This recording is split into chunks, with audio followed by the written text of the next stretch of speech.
자, 세 절인데요. 자, 한 절씩 우리 번갈아가면서 읽도록 하겠습니다. 자, 제가 40절 읽습니다. 너희를 맞아들이는 사람은 나를 맞아들이는 것이요 나를 맞아들이는 사람은 나를 보내신 분을 맞아들이는 것이다.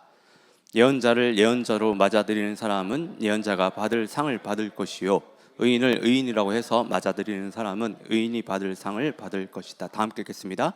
내가 진정으로 너희에게 말한다. 이 작은 사람들 가운데 하나에게 내 제자라고 해서 냉수한 것이라도 주는 사람은 절대로 자기가 받을 상을 잃지 않을 것이다. 아멘. 예, 오늘은 저희가 함께 읽은 이 말씀을 가지고 환대에 대한 이야기를 좀 같이 좀 생각해 보려고 합니다. 환대. 오늘 제목 자체가요, 환대, 웰컴 그 이상의 이야기인데, 요즘 제가 이제 좀 기도할 때마다, 교회를 생각할 때마다 하나님께서 계속 좀 부담을 주시는 게 이 환대였어요. 환대. 그래서 뭐 기억하는 지체들이 있을지는 모르겠는데, 제가 그래서 지난번 이제 아둘람 기도회 때 좀 환대하는 공동체가 되자라는 기도 제목을 내고 저희가 또 이렇게 함께 좀 기도를 하는 시간도 가졌습니다. 그리고 오늘은 이 환대에 대해서 좀 말씀을 살펴보려고 하는데, 환대라는 이 단어 여러분 익숙하세요? 많이 들어보셨습니까? 환대. 예.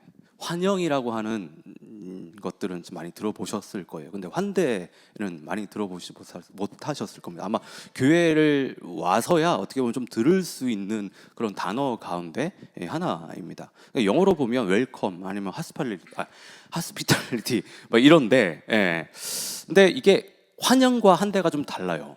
그러니까 환영은 그냥 이렇게 사람들을 어떻게 좀 이렇게 반갑게 맞이해 주는 것이라고 한다면, 환대는 그 이상의 의미를 가지고 있습니다.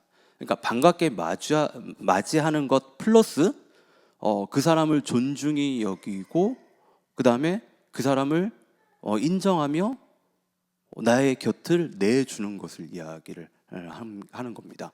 예. 그래서 사람들이 왔었을 때 환대라고 하는 것은 이런 느낌이에요. 내가 가면 여기 하면 내가 좀 존중받는 것 같아. 내가 인정받는 것 같아. 이런 기분이 들어야 되는 거예요. 반갑게 날 맞이해주네? 라는 정도가 아니라 그 이상의 어떤 느낌들을 받게 하는 거, 이게 환대라고 할 수 있습니다. 자, 그런데 이 환대가요, 우리 기독교 신앙에 있어서는 정말 중요한 겁니다. 기독교 신앙에 있어서 정말 중요한 거예요. 예. 그러니까 환대는 기독교인들에게 있어서 해도 되고 안 해도 되는 어떤 뭐 옵션 뭐 이런 게 아닙니다. 환대라고 하는 것은 기독교 신앙에 있어서 가장 기본이 되는 정신이에요. 기본이 되는 정신. 예. 자, 아브라함을 한번 좀 생각해 보면 좋겠는데, 창세기 18장을 좀 보면 아브라함은 대낮에 자기 집 앞에 서 있는 나그네 셋을 발견하거든요. 자기 바로 집 앞에. 예. 그러니까 중동의 대낮 더위 아시죠? 가만히 있어도 엄청나게 덥고 짜증나고 막 그런 날씨잖아요. 그리고 요즘 같으면 누가 집 앞에 이렇게 막 서 있고 하면 바로 전화하죠. 요즘 여기 뭐 캐나다는 좀 할머니들 이런 거 보고 계속 쳐다보고 있다가 안 가고 있으면 911에 전화해가지고 우리 집 앞에 이상한 사람 서 있다라고 막 전화하고 막 그럽니다. 예, 막 전화하고 그래요. 그럼 경찰들 오고, 저 며칠 전에 저희 집에서 좀 그런 일이 있었어요. 예, 그런데 아브라함은 그렇게 하지 않았다라는 거예요. 자기 집 앞에 지금 그 땡볕에 3명이 계속 서 있으니까 그 사람들을 달려나와서 맞이를 합니다. 성경에 보면 그냥 맞이했다가 아니라 달려나가가지고 맞이했다라고 하는 거예요. 그리고 그들에게 마실 것을 주고 먹을 것을 주며 극진히 섬겼다라고 그렇게 기록되어 있습니다. 그러니까 아는 사람들이 아니에요. 내가 아는 사람이 아니에요. 나그네들이에요, 나그네들. 그러니까 참 이해하기 힘든 장면이죠. 그런데 이 환대가 대박을 터뜨려요. 이 환대가, 이 아브라함이 베푼 이 환대가 대박을 터뜨리는데, 그게 뭐냐면 이 나그네가 누구였냐? 하나님의 천사들이었다고 하는 겁니다. 예. 그러니까 아브라함의 환대를 받은 이 천사들이 아브라함을 축복을 하는데, 아브라함이 이삭을 얻게 될 것이라는 그 약속을요 다시 한번 확인해 줍니다. 다시 한번 확인해 줘. 네가 그런 약속 받았지? 다시 한번 그거를 확인해 줍니다. 그러니까 하나님께서는 아브라함의 가정을 통해 세상을 구원하시겠다는 거대한 계획을 가지고 계셨습니다. 그런데 그 계획이 언제 이렇게 피부로 와 닿느냐? 어떻게 그 현실이 되느냐 하는 것은 바로 아브라함이 낯선 사람들에게 밥 한 끼를 대접했던 그 순간, 그 식탁에서 하나님의 구원의 역사가 이제 아브라함 가정인데 보다 실제적으로 들어갔다라고 하는 겁니다. 그러니까 이것이 우리에게 주는 메시지는 그래요. 한대라고 하는 것은 단순히 구원받은 사람들이 행해야 되는 어떤 사회적 책임이나 어떤 뭐 도덕, 아니면 이웃사랑을 하기 위한 어떤 실천의 어떤 착한 행동, 이런 게 아닙니다. 이런 게 아니야. 환대는 하나님의 구원이 우리 삶 가운데 흘러들어오는 통로예요. 환대는. 아브라함이 문을 열어 나그네를 맞이했었을 때 하나님의 축복이 들어왔다라고 하는 거예요. 하나님의 구원의 역사가 그 가정 가운데 들어왔다라고 하는 겁니다. 하나님의 일하심이 그 가정 가운데 들어왔다라고 하는 거예요. 자, 여러분, 한번 바꿔서 생각해 봅시다. 만약 하나님께서 죄인인 우리를 환대하지 않으셨다라고 한다면, 여러분, 우리는 어떻게 됐을까요? 하나님께서 죄인인 우리를 이렇게 환대하지 않으셨다. 그러니까 거룩하신 하나님이 당신의 공간에 우리를 들이지 않으셨다라고 한다면, 내가 너를 존중한다, 인정한다, 그렇게 우리를 받아들이지 않으셨다라고 한다면 저와 여러분은 결코 이 자리에 없습니다. 우리는 구원받을 수 없었어요. 하나님께서 죄인인 우리를 환대해 주셨기 때문에, 있는 모습 그대로 받아주셨기 때문에 우리가 구원을 얻을 수 있었던 것처럼 우리의 구원은 전적으로 하나님의 한대 덕분이라는 거. 자, 성경에 보면 가장 큰 두 계명이 나오죠. 그게 뭐죠? 하나는 하나님 사랑, 그 다음에 이웃 사랑. 크게 이야기하세요. 크게 얘기하셔도 됩니다. 근데 여러분, 이웃 사랑을 실천하기 위해서 우리가 반드시 장착해야 되는 것이 바로 환대예요. 놓치지 말아야 되는 그 마음이 환대입니다. 환대. 그러니까 누군가를 내 마음의 공간에, 내 삶의 영역에 받아들이지 않으면요, 이웃을 사랑하는 것은 불가능한 일입니다. 그러니까 한대가 없으면 이웃 사랑은요, 그 구호의 것일 뿐이에요. 자, 우리가 조금 뭐 이렇게 기억을 좀 되돌려서 좀 생각을 해보면 좋겠는데, 우리 코로나 팬데믹 시절 기억나시죠? 벌써 한 5년 됐나요? 이제 4년, 5년.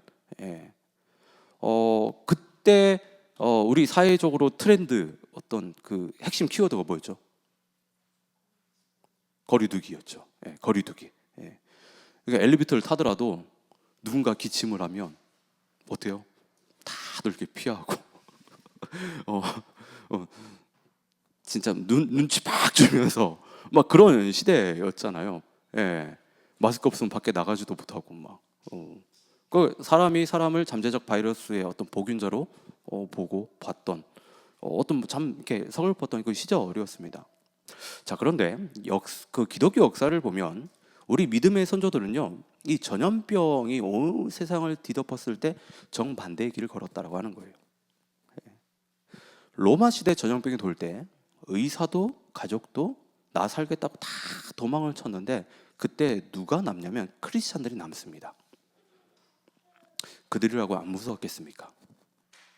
크리스찬이라고 하는 것이 무슨 방호벽도 아니고, 백신도 없던 시절이었어요.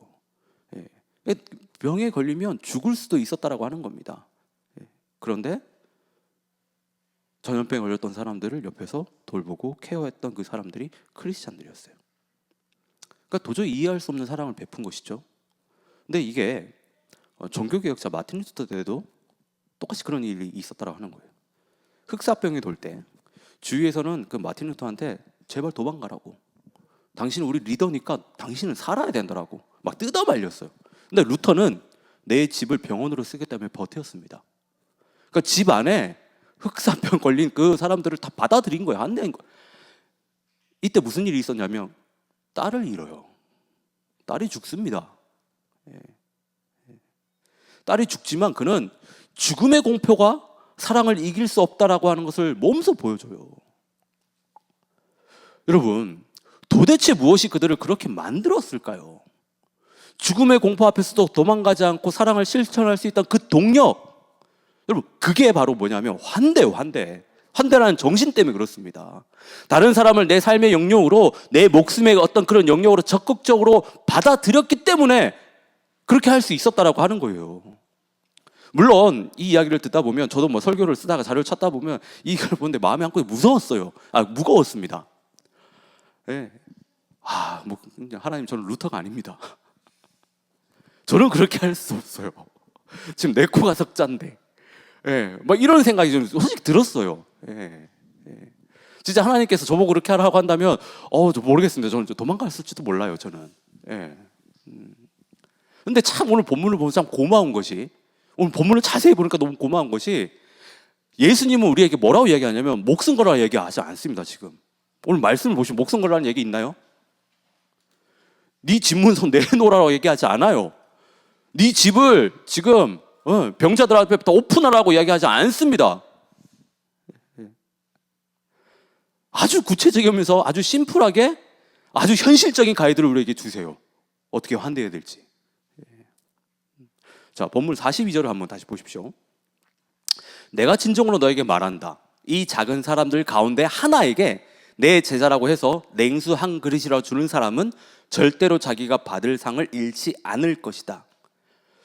이 내용이 조금 이게 좀 해석이 이게 좀 번역을 좀 잘못해가지고, 그래서 메시지 성경으로 제가 한번 읽어드릴게요. 잘 들어보세요. 그냥 메시지 성경으로. 목마른 사람에게 냉수 한 잔을 주어라. 베풀거나 받는 지극히 작은 일로 너희는 참된 제자가 된다. 너희는 단 하나도 잃지 않을 것이다. 그러니까 지금 예수님의 요구사항이 뭐죠? 엄청 소박해요. 사람 데리고 가가지고 무슨 5성급 뭐 어떤 저기 뭐 호텔 이런 데 가가지고 뷔페 대접하라고 하지 않습니다. 뭐 미슐랭 원스타, 투스타 뭐 그렇게 그런 사람들이 요리해 주는 데 가가지고 뭐 이렇게 하지 않아요. 그렇게 대접하라고 얘기하지 않습니다. 예, 아니면 뭐 스타벅스 뭐 어떻게 보면 뭐 저기 길종한테는 벤티 사이즈 자바치 프라푸치노 뭐 이런 거 대접하라고 지금 이야기하지 않아요. 예, 뭐라고 이야기죠? 본문에서 냉수한 그릇, 냉수한. 그러니까 냉수한 그릇은 누구나 줄 수 있는 건 누구나. 예, 누구나. 그런데 예수님은 이 작은 행동 하나가 냉수 한 잔, 냉수 한 그릇을 주는 것으로 예수님의 참된 제자인지 아닌지를 결정된다라고 하세요. 그러니까 우리가 예수님의 제자라고 생각하면서 다른 사람들에게 냉수 한 잔, 다른 사람들을 웰컴하는 정말 작은 행동 하나 하지 않으면 그건 참된 제자가 아니라고 하는 겁니다. 냉수 한 그릇으로 어떻게 참된 제자가 결정하나 뭐 생각이 들 수 있는데, 자, 그런데 마태복음 10장 상황을 잘 보면요, 왜 냉수 한 그릇이 중요한지를 알 수 있어요. 마태복음 10장은 예수님께서 12제자를 파송을 하시는데, 예수님은 그들을 세상에 보내시면서 복음을 전한 능력을 주시고요, 또 그들이 가서 너 이제 고생할 거야, 그래 하지만 내가 널 도울 거고, 그렇게 해서 멘탈 케어까지 해가지고 다 이야기를 다 하십니다. 그리고 10장을 마무리하시면서 주시는 말씀이 바로 42절이에요. 냉수한 것을 건네야 한다라고 해요. 건네야 한다는 거. 복음을 전하러 보내시면서 마지막에 냉수한 그릇을 건넬 수 있어야 한다라고 당부를 하시는 거예요. 여러분, 이게 무슨 뜻일까요? 누군가를 환영하고 맞아주는 거, 누군가에게 내 곁을 내주는 거, 그 사람을 인정해 주는 거, 그것이 복음을 전하는 귀한 통로라고 하는 거예요. 통로라고 하는 거예요. 어떤 경우에는 우리의 그 한 대 자체가 복음이 될 수 있다라고 하는 거예요. 우리가 이렇게 해야 되는 이유는 우리는 예수님을 본받아 살아가는 제자들이기 때문입니다. 예수님의 삶을 한번 생각해 보십시오. 예수님은 처음부터 끝까지 환대하셨어요. 그의 삶은 처음부터 끝까지. 예수님의 사역의 최정점이 뭐죠? 최정점. 십자가 사건이죠. 십자가. 그 십자가 사건이요, 환대의 최정점이라고 합니다. 예수님은 십자가상에서요, 친히 찢기신 몸과 흘리신 피로 떡과 포도주가 되셔서요, 죄인들을 하늘 잔치에 초대해 주셨습니다. 그러니까 우리를 먹이셨다라고 하는 거예요. 예수님의 이 처절한 환대 덕분에 저와 여러분들 포함해서 수많은 사람들이 복음을 깨닫고 구원을 받을 수 있게 됐다라고 하는 거예요. 부활하신 다음에 또 어땠을까요? 부활하신 다음에 예수님께서는 어떻게 하셨어요? 자신을 배신하고 도망쳤던 그 제자들 다 잡으러 어떻게 쫓아다니셨습니까? 그들을 족치려고. 너 그때 배신했지. 너 왜 그랬어? 그 얘기하려고? 아니에요. 아니에요. 우리 같았으면 섭섭한 마음이 들어가지고 너 그때 내가 딱 봤어 라고 하면서 막 따지고 묻고 막 족쳤을 거예요. 예수님 그렇게 하지 않으셨습니다. 요한복음 21장을 보면 밤새 고기 잡느라고 지친 그 제자들을요 찾아가세요. 그리고 그들에게 손수 생선과 떡을 구워 주십니다. 자신을 배신한 그 제자에게 따뜻한 밥 한 끼를 대접해 주신다고 하는 이게 한대입니다. 한대. 그러니까 이 한대를 받은 이 베드로가 어떻게 변했습니까? 회복이 됐잖아요. 회복이 됐잖아요. 여러분, 우리도 예수님한테 그 베드로가 받았던 그 환대, 그 밥 한 끼 우리도 얻어먹은 사람들이에요. 우리도. 그 환대 때문에 우리가 지금 여기 있는 겁니다. 예. 그랬다라고 한다면 우리가 그 환대로 말미암아 우리가 구원을 받은 사람이라고 한다면 우리는 어떻게 해야 될까요?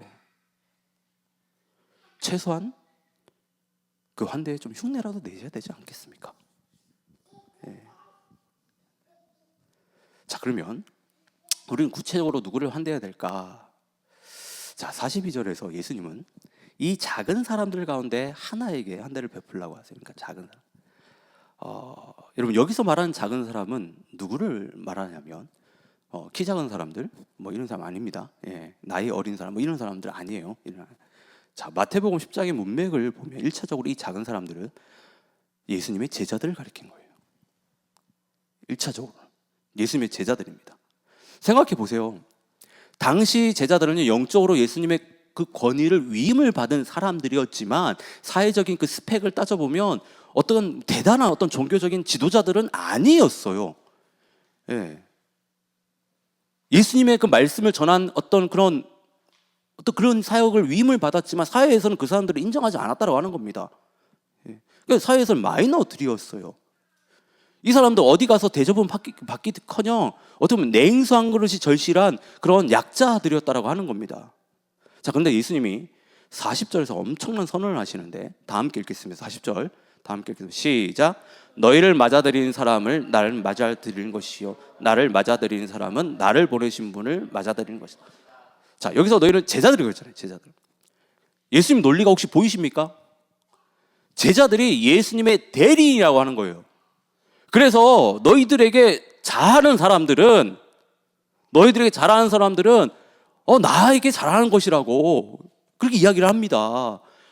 근데 제자들에게 너희들을 홀대하거나 막대하는 사람들은 나를 그렇게 대하는 것이라고 그렇게 이야기를 하는 거예요.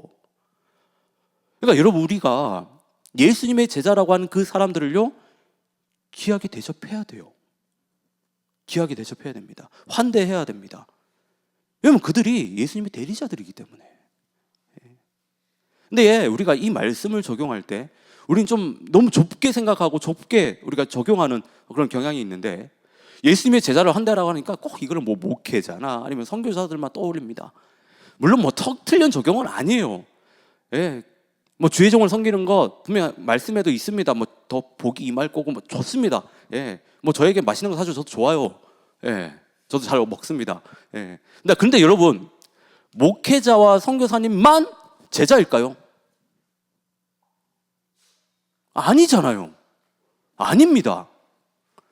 치열한 삶의 한복판에서 비가 오나 눈이 오나 하나님이 주신 말씀을 지키고 애쓰는 그 사람들, 말씀 한 구절에서 삶에서 실천해 보려고 발버둥 치는 바로 그 사람들 또한 예수님의 제자들이라고 하는 거예요. 지금 옆에 있는 사람들이 바로 그런 사람들이잖아요. 옆에 있는 사람들이 제자들입니다. 제자들. 한번 옆에서 한번 보십시오.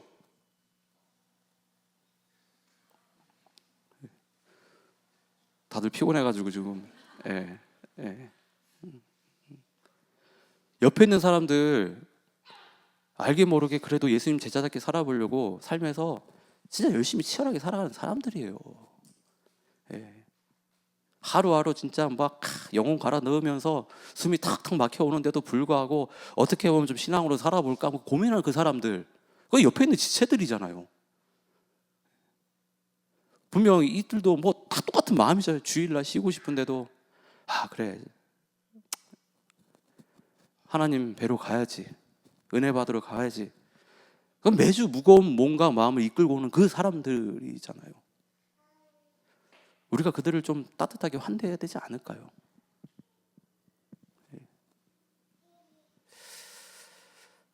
이런 사람들에게 필요한 게 거창한 거 아니에요.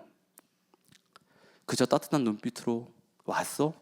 고생했다 하고 툭 건네는 그냥 무심한 듯한 그냥 따뜻한 인사 한마디가 어쩌면 그들에게는 냉수 한 그릇이 될 수 있습니다. 그 한마디가 그 사람을 일주일 동안 살아갈 힘이 될 수도 있어요. 베드로전서 4장 9절을 보면 불평 없이 서로 따뜻하게 대접하십시오라는 말이 있어요. 여기서의 방점이라고 하는 것은 뭐냐면 서로예요. 서로. 환대라고 하는 거, 이거는요, 여러분 일방통행 아닙니다. 그냥 짝사랑이 아니에요. 티키타카예요. 티키타카. 주고받고 주고. 솔직히 우리 마음 한구석에 이런 섭섭함이 들 때가 있습니다. 아니, 나는 왜 한 대를 못 받지? 나도 힘들고 나도 위로받고 싶은데 왜 나한테는 아무도 말을 안 걸어주지? 왜 나한테는 밥 먹자고 이야기 안 하지? 뭐 충분히 그런 마음 들 수 있어요. 예. 저도 가끔은 그런 생각이 들거든요. 왜 나만 이렇게 항상 쫓아가가지고 그래야 되냐고. 예. 나는 누구한테 신방을 좀 받고 싶은데 누군가는 왜 나한테 찾아오지 않? 예. 우리는 다 영적으로 갈급한 존재들이에요. 하나님 우리한테 다 그런 마음 심어 놓으셨어요. 목사라고 해서 절대 아닙니다. 예. 저도 가서 한 대 받고 싶고요. 예. 저도 누군가 찾아와가지고 목사님 고생하시죠. 제가 밥 한 끼 사드릴게요. 저도 이렇게 좀 이런 어떤 마음도 저도 받고 싶어요. 예. 다 우리가 그런 마음들이 있다라고 하는 겁니다. 그런데 여러분, 그런 마음이 들 때 한번 발상을 한번 전환해 보십시다. 모두가 나 좀 챙겨줘 하고 기다리고 있으면 그 공동체는요 정적만 흐를 뿐이에요. 고통과 고난의 불평의 소리만 가득합니다. 그 공동체에서는 아무 일도 일어나지 않아요. 이 수동적인 대기 모드를 꺼야 됩니다. 내가 한 대를 받아야 하는 그 손님의 자리에서요 일어나서 먼저 손 내미는 사람이 돼야 돼요. 먼저 손 내미는 사람이. 저 사람이 나한테 인사를 안 하네라고 생각하기 전에 그래 내가 먼저 가서 인사해야지. 반갑습니다. 손 내미는 거.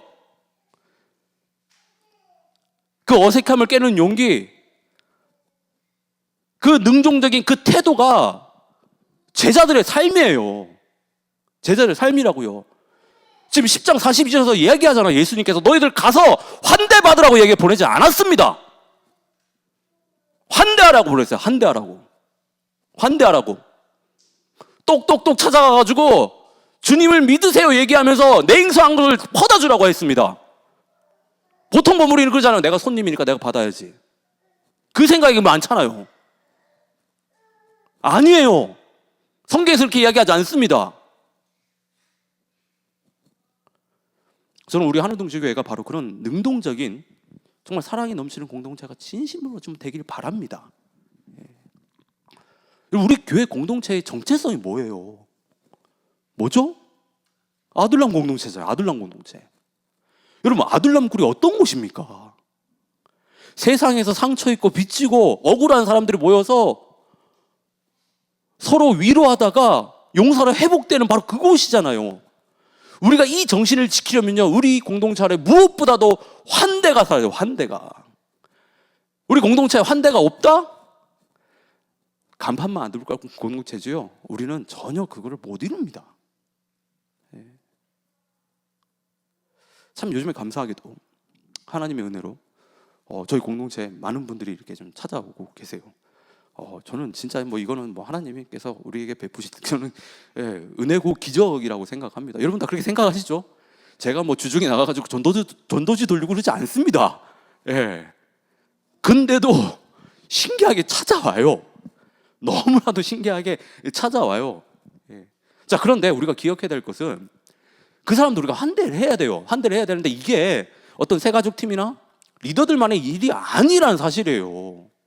우리 모두가 누군가를 맞이해야 되는 호스트입니다. 손님이 아니라 주체자의 마음으로 우리 모두가 손에 좀 이렇게 손매를 걸어붙이고 나서야 된다라고 하는 거예요. 그리고 요즘 이제 좀 그런 것도 있어요. 사람이 조금씩 늘다 보니까 자꾸 이제 군중 속으로 도망가는 사람들이 있어요. 숨고 싶은 유혹들이 있는 겁니다. 빨리 적당히 예배드리고 빨리 도망가야지. 뭐 이렇게 막 그런 마음들. 자꾸 이 안에서 숨을 공간을 찾으시는데 뭐 그래봤자 한 두 번 찍으면 다 보입니다. 예전에 한 번 찍었을 때 이만큼이었다면 요즘에는 한 번 하고 한 번 찍어야 보이는데 다 보여요. 다 보입니다. 숨을 곳도 없고요. 솔직히 숨어서도 안 돼요. 교회는 숨바꼭질하는 곳이 아닙니다. 서로가 서로에게 비빌 언덕이 되어줘서 연결되는 곳이에요. 다 연결되어야 됩니다. 임명성 뒤에서 숨지 마시고요. 나와서 누군가의 손을 잡아주십시오. 먼저. 그게 아둘람이에요. 그게 교회입니다. 자, 그리고 42절에서 말하는 작은 사람들을 또 보면 누가복음 9장 48절과 연결을 해서 제가 생각해 보면 어린아이라고 할 수 있습니다. 이 어린아이를 영접하면 그것은 곧 예수님을 영접하는 것이라고 누가복음에서 이야기를 합니다. 근데 오늘 본문의 40절하고 말하는 그 뉘앙스가 비슷하죠. 자, 여러분, 당시 문화에서 어린아이는 거의 뭐 투명인간 취급을 받았거든요. 그러니까 사람 수를 카운트할 때도 들지 않았습니다. 숫자로 취급도 안 했어요. 어린아이는. 왜냐하면 경제적 능력도 없고 어떤 군사적인 어떤 그런 것들을 할 수 있는 사람들도 힘이 약했으니까. 그러니까 우리가 아무리 그 사람들한테 잘해줘봤자 내가 그 사람을 통해서 받을 보상이 1도 없는 거예요. 어린아이들한테는. 그러니까 요즘 말로 치면 그렇죠. 가성비가 안 나오는 거예요. 투자 대비. 가성비가 1도 안 나오는 거예요. 그런 대상이었어요. 근데 왜 예수님은 하필 어린아이를 가장 연약하고 천한 존재를 환대하라고 하셨을까요? 제자들의 환대에는 계산기가 필요 없다라고 하는 거예요. 상대가 누구가 됐든 나에게 그 사람이 득이 되든 실이 되든 계산기 두루두지 말고 그냥 환대하라고 하는 거예요. 따지지 말고 환대하라고 하는 겁니다. 조건 없이 한다라고 하는 겁니다. 근데 우리는 어떻습니까? 우리는 누군가를 환대한다 해야 된다는 거 너무 잘 알죠. 왜냐하면 지금까지 교회 생활하면서 그런 이야기를 너무 많이 들었으니까. 근데 우리 실제 삶은 어때요? 삶은 어떻습니까? 우리는 환대를 할 때 보면 다 조건적이에요. 조건적. 왜 좀 환대 좀 해주지? 왜 못해? 하면 목사님 저랑 코드가 안 맞아요. 제가 좀 시간이 안 됩니다. 제가 좀 요즘 좀 이렇게 지갑 사정이 별로 안 좋아요. 부터 해가지고 다 조건이 다 따진 다음에 그리고 나서 환대를 해 나가는 거예요. 여러분 이거 교회 아니에요. 이렇게 하면 안 됩니다. 물론 저도 못해요. 저도 하기 힘들어요. 하지만 해야 된다라고 하는 거예요. 해야 된다라고 하는 겁니다. 여러분 요즘 교회 밖에서 혹시 동호회 활동하시는 분들 계세요 여기? 아마 좀 계시는 줄 있는데 동호회 한번 가보십시오. 얼마나 환대하는지. 어떻게든 그 안에 잡아두려고 간이고 쓸개고 다 빼줍니다. 그 사람들이야말로. 우리의 환대는 그걸 뛰어넘어야 돼요. 우리의 환대는 그걸 뛰어넘어야 됩니다. 그러니까 우리의 신앙이라고 하는 것은 조건이라는 것을 자꾸 만들면 안 되고 그걸 넘어서야 돼요. 만약에 예수님이 우리를 구원하셨을 때 조건을 걸고 만약에 그렇게 시작을 하셨다라고 한다면 여러분 우리 구원 못 받습니다. 야, 너 성격 좀 고치고 와야 돼. 너 MBTI 뭐야? E네? 나 I야. 안 맞네? 너 그거 고치고 와야 돼. 보니까 너 11조 지금 맨날 밀렸는데 안 돼. 너 다시 11조 다 하고 그거 채고 다 와야 돼.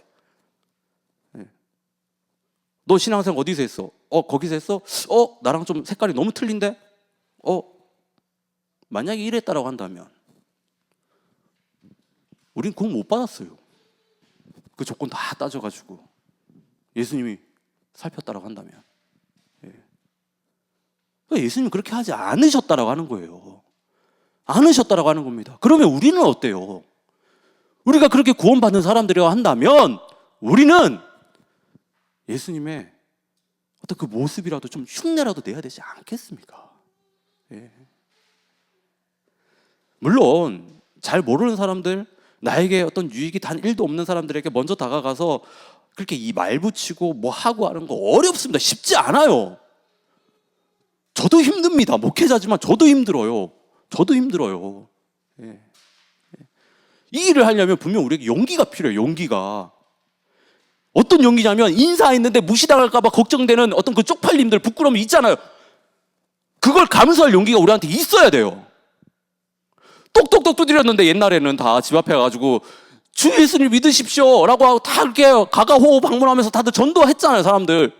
그때 얼마나 무시당하고 쪽팔림 당하고 사람들이 문정받게 되는지 아십니까? 그럼에도 불구하고 그 사람들을 찾아가서 웃으면서 다 맞이했다라고 하는 거예요. 그 사람들을.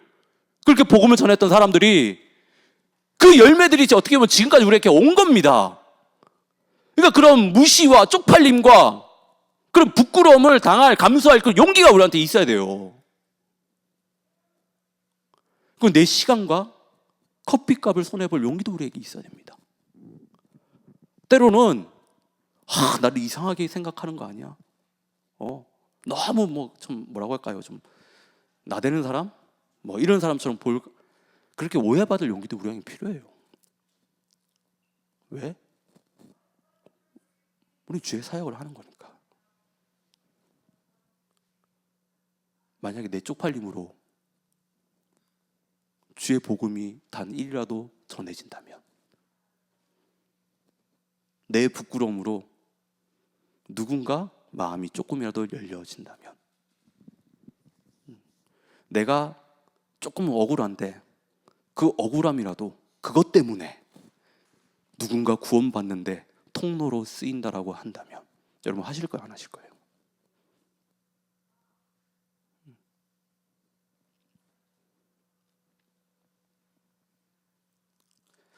자, 우리가 이 용기를 내야 되는 그 궁극적인 이유를 좀 보면, 내가 오늘 용기 내서 말 건 그 사람이, 그 내가 그렇게 환대한 그 사람이 변장하고 찾아오신 예수님일 수 있기 때문이에요. 마태복음 25장을 보면 예수님이 자신의 어떤 부캐 활동에 대해서 이야기를 하세요. 그러니까 예수님의 그 본캐는 뭐죠? 하나님의 아들이잖아요. 아들입니다. 근데 이 땅에서는 지극히 작은 자라고 하는 그 부캐로 활동을 하신다라고 하는 거예요. 예수님이 의인들에게 칭찬을 하시는데, 그 말씀 가운데 25장을 보면 칭찬을 하시는데, 너희는 내가 배고플 때 밥을 줬고 목마를 때 물을 줬다라고 하세요. 그러니까 이 의인들이 이 이야기를 듣고 깜짝 놀라면, 언제요 주님? 저 그렇게 한 적이 없는데요. 저 예수님 뵌 적 없는데요. 이런 이야기를 하세요. 마태복음 25장 40절을 보면, 너희가 여기 내 형제 자매 가운데 지극히 보잘것없는 사람 하나에게 한 것이 곧 뭐라고요? 내게 한 것이라고요. 내게 한 거. 내게 한 거. 옆에 한번 보십시오. 지체들 한번 보세요. 그 지체들한테 따뜻하게 맞아주는 거, 그게 누구한테 한 거라고 얘기하십니까? 예수님한테 한 거라고 이야기하고 있는 거예요. 근데 여기 안에서뿐만 아니에요. 여러분들이 다니고 있는 직장에서도 그렇습니다. 여러분들 맨날 못 살리고 여러분들 까칠하게 대하는 그 직장 상사, 그 보스, 학교에서 혼자 밥 먹는 그 친구, 아니면 뭐 교회에서 마주친 그 낯선 그 사람, 뭐 지체, 그 사람이 예수님의 부캐일 수 있다라고 하는 거예요. 예수님의 부캐일 수 있다라고 하는 겁니다. 그런데 저는 오늘 말씀을 참 감사한 건 그래요. 이 말씀을 보니까 우리가 참 이게 좋아하는 이 보상 시스템이 정확하게 되어 있습니다. 42절을 보면 예수님은요, 거창한 거 요구하지 않으셨잖아요. 냉수한 그릇. 그러니까 당시 문화 속에서 중동의 문화에서 그 냉수 한 그릇을 대접하는 것은 그거는요 그 당시에 있던 어린 아이들도 다 아는 기본적인 거였습니다. 기본적인 거였어요. 그런데 하나님께서는 네가 지극히 사소한 거, 그 당연하다고 여길 수 있는 그 냉수한 것을 주는 거 내가 그거 다 기억하고 있다라고 하는 거예요. 내가 그거 다 보고 있어. 그러면서 상을 주시겠다라고 이야기하는 거예요. 그러니까 그만큼 환대가 중요하다라는 거예요. 예. 그러니까 하나님께서 예수님께서는요 환대에 네가 뭘 했느냐 그게 중요한 게 아니에요. 그 중심을 보는 겁니다. 작은 거 하나라도 그 사람을 생각해서 인정해서 베푸는 거 그거 내가 인정해 줄게. 그거 내가 인정해 줄게. 보상해 줄게. 지금 아브라함 여러분 앞에 말씀드렸잖아요. 그 작은 환대로 인하여서 어떤 일이 벌어졌습니까? 놀라운 구원의 역사가 그 가정 가운데 실제적으로 들어갔다라고 하는 거예요. 그 환대 때문에.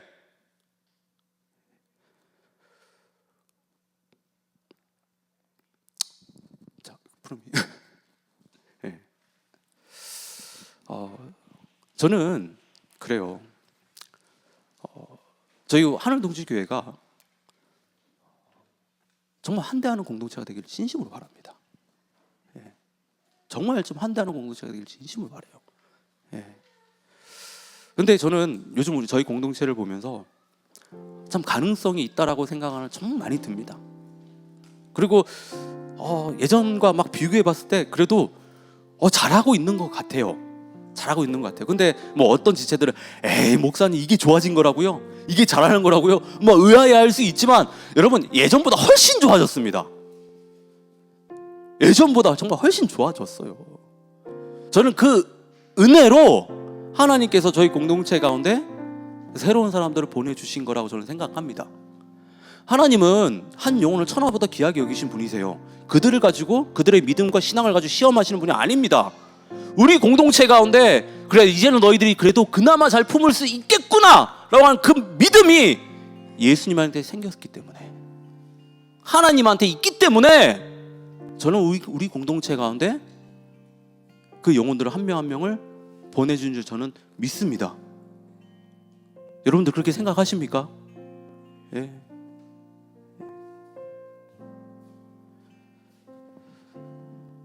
우리는 아둘람 공동체잖아요.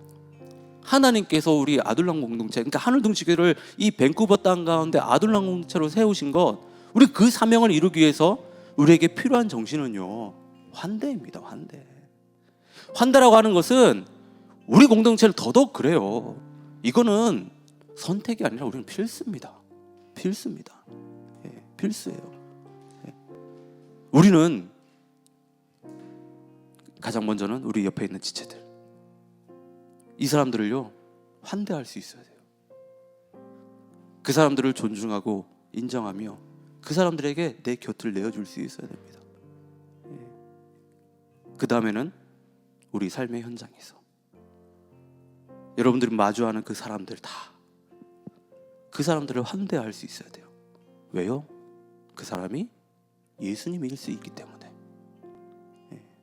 그리고 우리가 환대를 했었을 때 그 환대를 통해서 복음이 그 사람한테 들어갈 수 있기 때문에 우리는 환대해야 됩니다.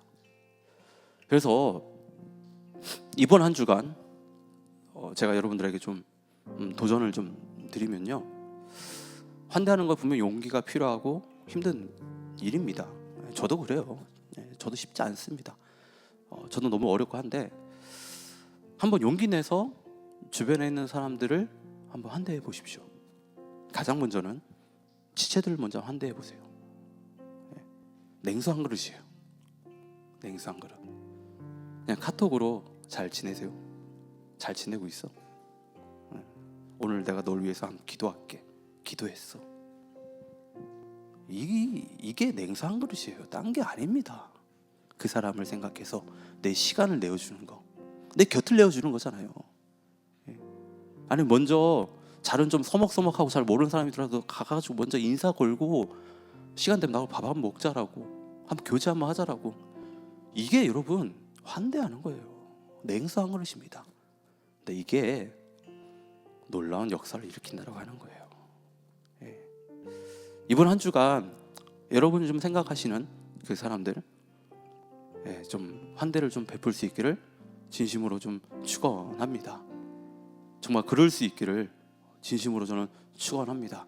그래서 저는 그 환대를 통해서 하나님의 그 일하심, 역사하심을 저도 그렇고 여러분들도 그렇고 다 좀 그렇게 그거를 좀 누렸으면 좋겠고 경험할 수 있기를 진심으로 축원합니다.